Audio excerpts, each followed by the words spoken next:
Welcome to a virtual gallery wall.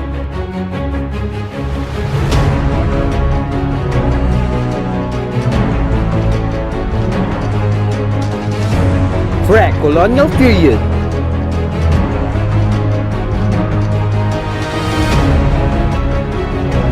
Islamic colonial.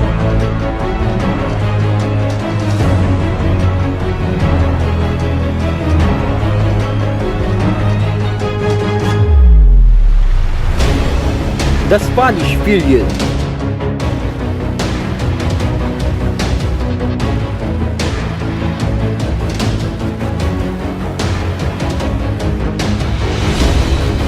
American colonial to post-war period.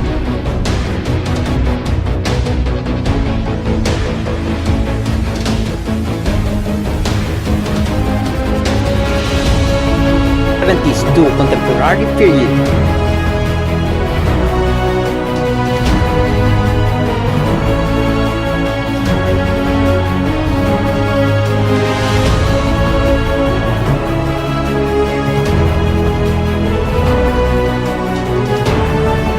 Let's go!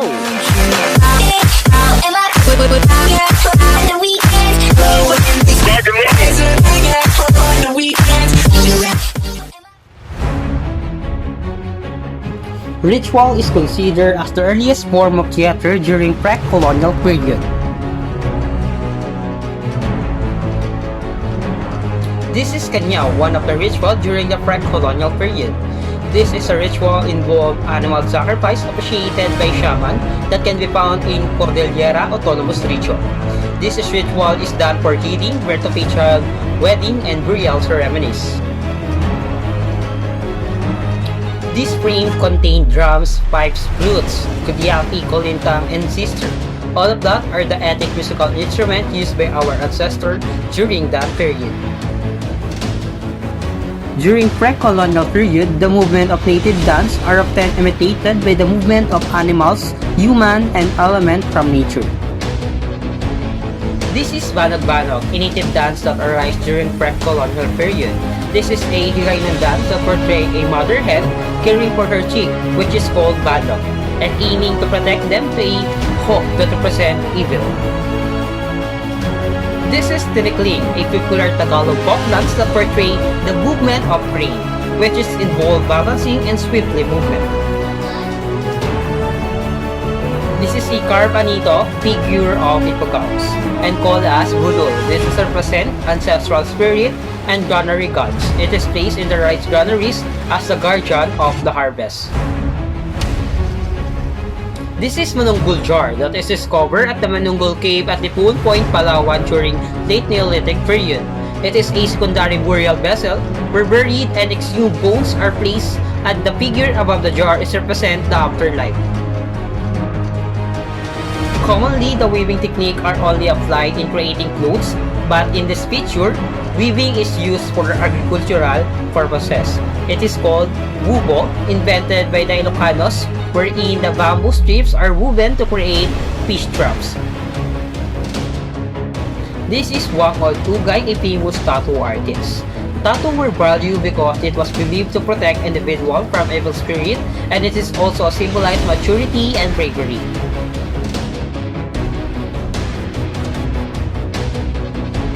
This is Quran. This is the central religious text of Islam, believed by Muslims to be a revelation from God. It is a widely regarded as a finest work in classical Arabic literature. This is the Great Mosque of Mecca. It is a bulbous dome that tells us about how the order of the universe is imagined. It is placed at the center of the dome. This is called as Kaaba. It is a black shrine that believed to be built by the Prophet Muhammad himself.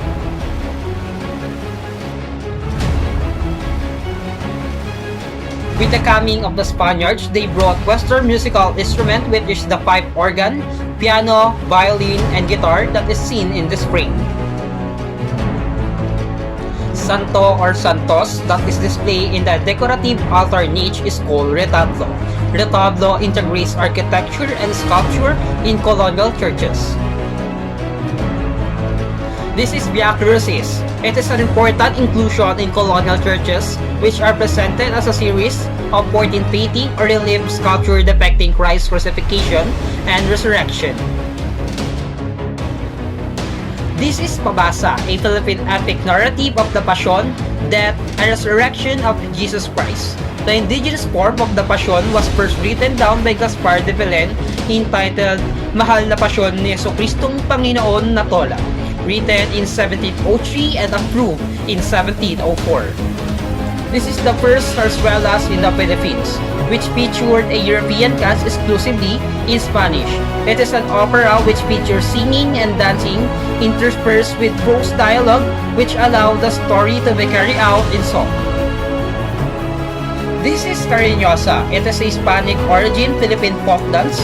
The word Cariñosa comes from the Spanish word cariñosa, the affectionate one. It can be identified as cariñosa by most Filipino women. This painting is called Espolarium. This is established in 1884, created by Juan Luna. It is a Juan Luna huge painting and won the first gold medal at the Exposición Nacional de Bellas Artes in Spain.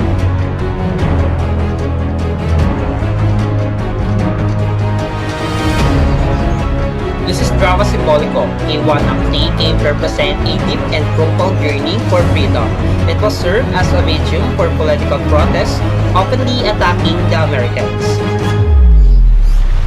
This is Oblation 1935 and Bonifacio Monument 1933, created by Guillermo Tolentino, who is a father of Philippine art. He is a national artist for visual art and sculpture in the year 1973. This is The Builder. It was created in the year 1928 that shows distorted figures of toiling workers using dull color. It was created by Victorio Idades, who is the father of the modern art in the Philippines. He also a national artist for visual arts, mainly in painting in the year 1976.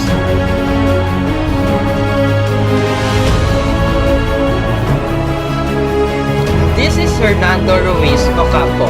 He's one of the 13 modern artists, and many of his work also depicted the beautiful Philippine landscape. He combined geometric and biomorphic shape with vibrant color in his artwork. Vicente Manansala is a Philippine Cubist painter and illustrator. Manansala painting characterized by transparent cubism, a style marked by the soft fragmentation of figure using transparent plane instead of hard-edged one. This is Leo Aguinaldo, also known as Leopoldo Aguinaldo Jr., known for abstraction and his Pollux-inspired dream painting, hard-edged linear and witty mixed media work, and portraits. This is Nina Sagil, also known as Simplicia Nina Laconico. Sagil is known for his canvas filled with circle and cell-like form. She did figurative work with round features.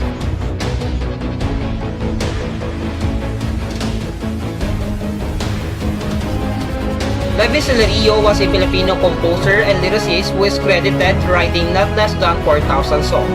Celerio was credited as a national artist of the Philippines for music and literature in 1997, and he is also a Guinness World Record holder who can play music using a Mount Blown lip. This is national artist Jose Maceda that staged through the CCP. He created hundreds of transistor radios and radio stations nationwide in order to create sound atmosphere, from the strategic overlapping of indigenous and found sound. This is a installation art by Juni called Woodthings in 1981. Juni is the father of the installation art in the Philippines, has always focused in two things in his artistic career: to document and explore life as a Filipino and creatively use indigenous material as a means of sculptural expression. Social realism is a form of protest that exposes the socio-political issues and struggle of the times, and this some of the artwork during that time. Itak sa Puso ni Mang Juan, created by Antipas de la Tavo. Kinupot, created by Edgar Talusan Fernandez.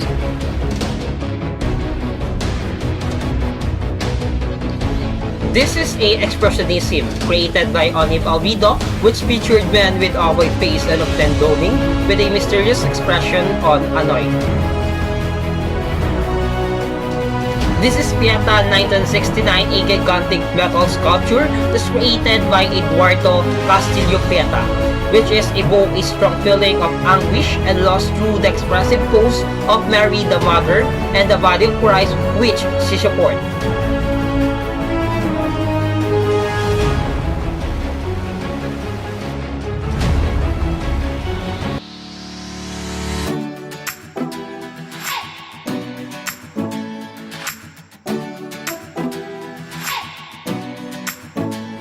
The first context is the artist's background. It is all about the artist's age, gender, culture, economic condition, social environment, and disposition, because those things will affect art production.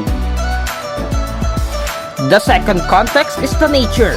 This is all about the source of inspiration and a wellspring of material for a art production.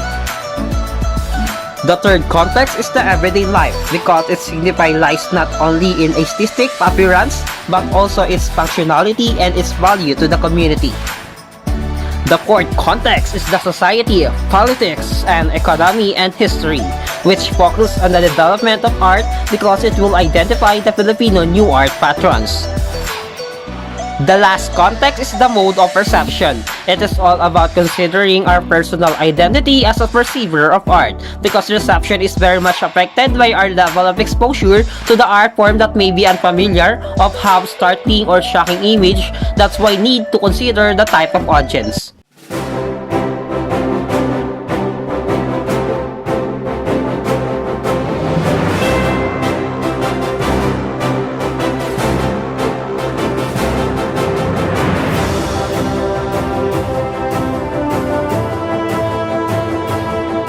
Samaon Sulaiman was a Filipino musician who is a recipient of the National Living Treasure Award.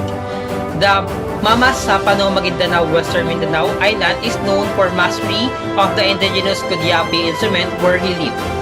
He is a recipient of the National Living Treasure Award in the year 1993. Uwang Ahadas is a Filipino folk musician of the Yakan musical instrument who is a recipient of the National Living Treasure Award in the year 2000. He is living at Lamitan, Basilan Island, Southern Philippines. Zhang Dulay was a Filipino traditional weaver who was the recipient of the National Living Treasure Award in the year 1998. She is credited with preserving her people tradition of weaving tinala, a dye fabric made of refined albaca fiber, and living in Lake Cebu, South Cotabato, Mindanao, Southern Philippines.